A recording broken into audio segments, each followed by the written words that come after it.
শীতের শুরুতেই একটা পিঠার রেসিপি নিয়ে চলে এলাম। নমস্কার বন্ধুরা, ঝুমুরস কিচেনে সবাইকে স্বাগত।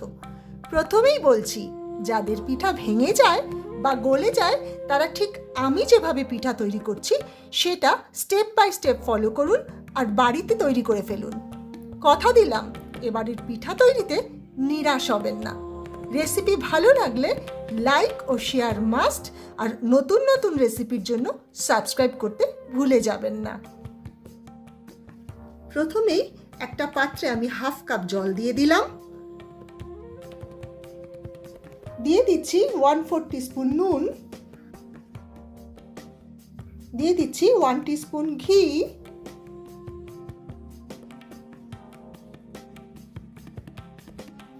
এবার জলটা ফুটে ওঠার জন্য অপেক্ষা করলাম।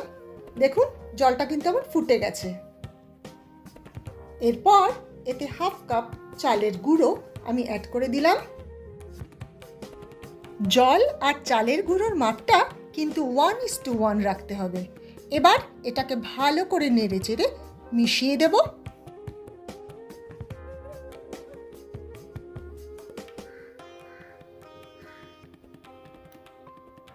এভাবে মিনিট খানেক রান্না করে নেবার পর গ্যাসের ফ্লেমটা অফ করে ঢাকা চাপা দিয়ে 10 মিনিট আমি রেখে দেব। 10 মিনিট বাদে আমি একটা পাত্রে তুলে নিচ্ছি।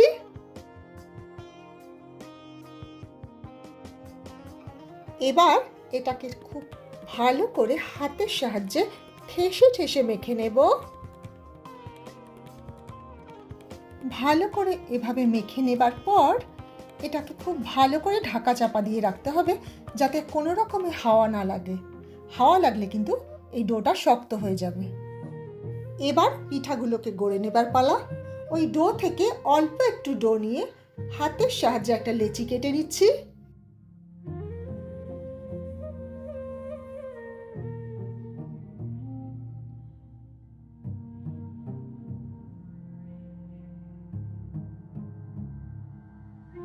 এবার একটু চালের গুঁড়ো নিয়ে নিলাম শুকনো।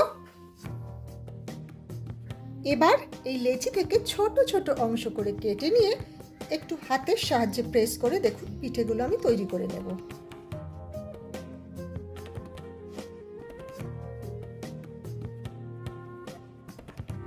এই দেখুন, সব পিঠে কিন্তু আমার তৈরি হয়ে গেছে। কড়াতে 1 লিটার ফুল ফ্যাট ক্রিম দুধ আমি গরম হতে দিয়েছি। এতে আমি 4-5টে এলাচ ফাটিয়ে দিয়ে দিলাম।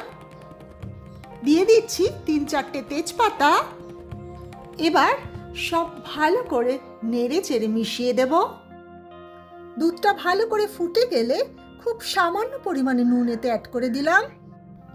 এবার তৈরি করে রাখা পিঠাগুলো অল্প অল্প করে দিয়ে দেব পুরোটাই।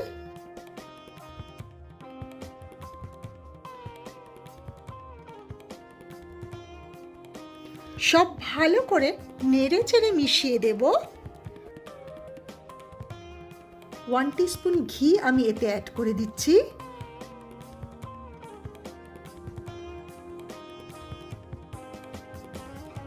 এরপর ঢাকা চাপা দিয়ে 7 থেকে 8 মিনিট আমি কুক করব।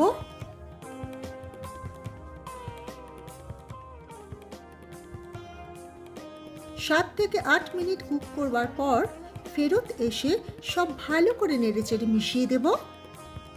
পিঠাগুলো ভালো করে সেদ্ধ হয়ে যাওয়ার পর 1 কাপ চিনি আমি এতে অ্যাড করে দিচ্ছি। আপনারা কিন্তু আপনাদের টেস্ট অনুযায়ী চিনিটাকে অ্যাড করবেন। আপনারা কিন্তু এতে পাটালি গুঁড়ো অ্যাড করতে পারেন, আমার কাছে ছিল না বলে আমার আর দেওয়া হলো না। এরপর আবার ঢাকা চাপা দিয়ে চিনিটাকে গলে যাবার জন্য অপেক্ষা করে ফেরত এলাম।